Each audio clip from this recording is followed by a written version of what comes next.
పిల్లలకు సెల్ ఫోన్లు ఇచ్చే ముందు జాగ్రత్త వహించాలని హోంమంత్రి అనిత అన్నారు. ఈ సందర్భంగా ఆమె మాట్లాడుతూ ఆడపిల్లలపై అత్యాచారం చేయాలనే ఆలోచన వచ్చిందంటే భయపడేలా శిక్షలు అమలు చేసేందుకు చట్టాలు రూపొందిస్తామని హోంమంత్రి అనిత అన్నారు.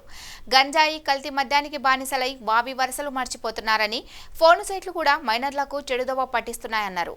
పిల్లలకు సెల్ ఫోన్లు ఇచ్చే ముందు తల్లిదండ్రులు జాగ్రత్త పడాలని, స్కూళ్లలో కూడా విద్యార్థులకు వాటిపై అవగాహన కల్పించాలని మంత్రి సూచించారు.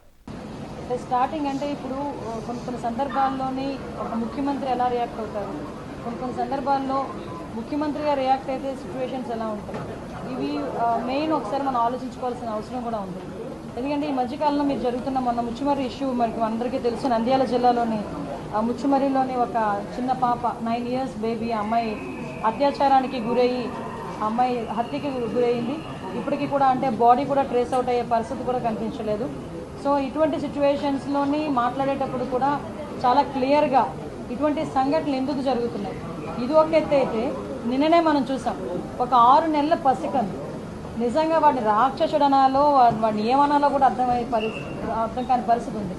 అటు ఒక చిన్నతాత వరుస అయిన వ్యక్తి ఆ అమ్మాయిని అబ్యూస్ చేయడం, 6 నెలల పసికందు మీద కూడా అత్యాచారానికి ఒడిగొట్టడం నిజంగా చూస్తూ ఉంటే కొన్ని సిచ్యువేషన్ అతని సిచ్యువేషన్ కూడా మేము అక్కడ ఎస్పీ గారిని కూడా నాకు తెలిసిన వెంటనే నేను ఎస్పీ గారితో మాట్లాడడం జరిగింది. ఎస్పీ గారు చెప్పడం కూడా ఏంటంటే కంప్లీట్గా తాగిన మైకంలో, ఎంత తాగాడంటే ఈవెన్ పోలీస్ స్టేషన్కి తీసుకొచ్చిన తర్వాత కూడా అతనికి తెలివి రాలేదు, అప్పటికి కూడా అదే మైకంలో ఉన్నాడు. అలాంటి మైకంలో ఆ పిల్లని చిన్న పసికొందిని అత్యాచారం చేసిన సంఘటన కానీ ఇవన్నీ చూస్తూ ఉంటే చంద్రబాబు నాయుడు గారు నిజంగా స్టార్టింగ్ ఇవే టాపిక్స్ ఎత్తుకున్నారు. మేము కూర్చున్న తర్వాత అసలు ఎందుకు ఈ పరిస్థితులు వస్తున్నాయి, ఎందుకు ఇటువంటి సిచ్యువేషన్స్ ఎందుకు మనం ఎదుర్కోవాల్సిన అవసరం వచ్చింది, ఎందుకు లిక్కర్ మీద, గాంజా మీద, డ్రగ్స్ మీద మనం ఎట్టి పరిస్థితులు ఉక్కుపాదం మోపాలి.